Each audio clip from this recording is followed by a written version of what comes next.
So your grass starts greening up after this frigid winter and you're seeing this.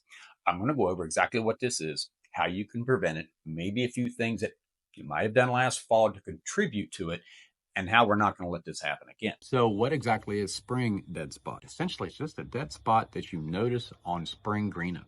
You will see spots in your yard anywhere from 3 inches to several feet. Fungus attacks this time of year is more prevalent. Compaction issues, thatch issues, though you can have a ½ inch of thatch and you'll be fine. Nitrogen applications that exceed more than a pound at each application during the growing season, and I'm talking about every 6 weeks, if that's quick release fertilizer. Nitrogen applications that are done 6 weeks prior to dormancy, we don't want to do that. Post-emergent herbicide applications prior to dormancy. And when I say prior to dormancy, again, that's in that 6-week window. What it actually dies from, it does not die from the fungus. It dies from winter kill. The fungus attacks the stolons and the shoots and rhizomes in the case of Zoysia grass during this time of year and weakens it, and then it dies. So if you put a herbicide application out, then you have an attack of the fungus, you really got a problem. What can we do about it? Obviously, aerify, dethatch if you need to, manage your irrigation, don't put any post-emergent herbicides out until after dormancy. If you're seeing dead spots in the spring, that's what it is, a spring dead spot. As far as prevention from next year, probably the best thing you could do is put down a fungicide. Now, this is a propiconazole product, the active ingredients in it. There are several other propiconazole products. I have an Amazon storefront that has fungicides, fertilizers, insecticides for grub control. Some of you guys had Bermuda grass mites last year. I have Delta Guard on there, which is pretty good for Bermuda grass mites. This spring, you're going to have to take care of that too. I'll get another video out on that here in the next few weeks. But anyway, propiconazole.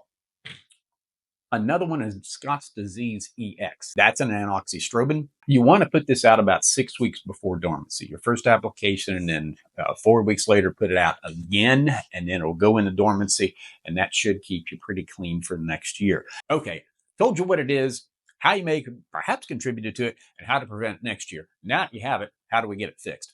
With Bermuda grass, it's not that big a deal. I've seen some pretty large areas in both Zoysia and Bermuda where spring dead spot has occurred. On Zoysia, it's a bigger problem because, as you may know, most of your Zoysia grass guys, it doesn't creep very well. Bermuda grass does. What you need to do is you need to do a high nitrogen application right off the bat, particularly if you follow the rules from last year and you didn't put a nitrogen application 6 weeks prior to dormancy. Right now, both grasses are starving for nitrogen. When it is green and really after the first time you've mowed it, don't put it out on semi-dormant Bermuda grass. It's not going to do a whole hell of a lot of good, and it's just not going to absorb any of the nitrogen. It's just not. Go ahead, wait until you get a decent mowing, then put out at least a pound of nitrogen per 1,000 square feet. You can go to your local ag store and you go ahead and get a high nitrogen fertilizer like a 2100 or a triple 20 or a triple 10 or something like that, and hit it with a pound of nitrogen.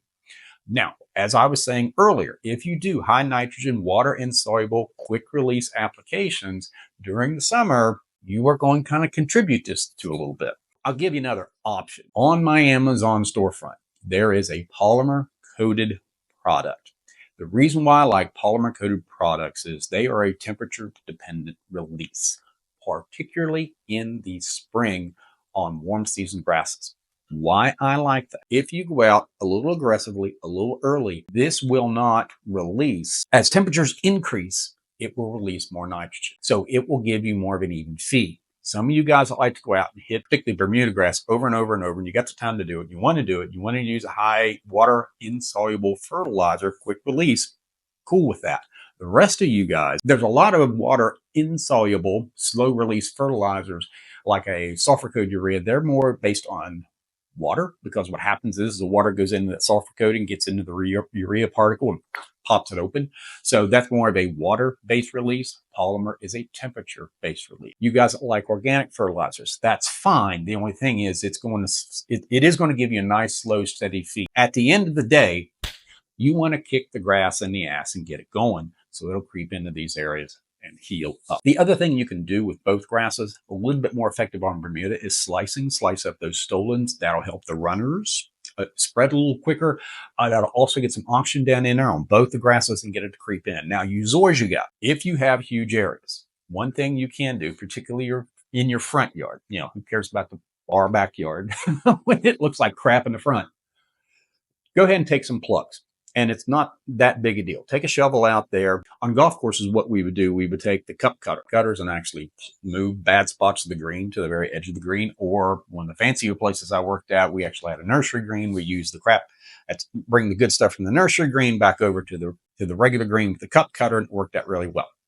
But you can kind of rob Peter to pay Paul, particularly use Zoysia grass, guys, if you have large areas, and that will allow it to creep in a little faster. Bermuda grass is not quite so bad unless there's huge spots. And some of you guys with 419 and Tacoma 31, you may be running into some bad spots, particularly you all way down south, and your grass has not really faced this kind of cold before. So there's some healing for you. Anyway, I am a 1994 graduate of North Carolina State University, been in golf course management construction for 34 years. So yeah, that's me with Mr. Palmer on one of the golf course projects that I worked with him on. So I've been at this a while. And goal of my channel is to put you in a place where you're not wasting your time, you're not wasting your money. And that's one thing about my Amazon storefront. I give you the products that I know that work, and there's a lot of stuff out there, a lot of junk out there, a lot of marketing stuff that are pushed in front of you that quite frankly just doesn't. Like and subscribe. It helps the channel, and I hope this helps. Good luck.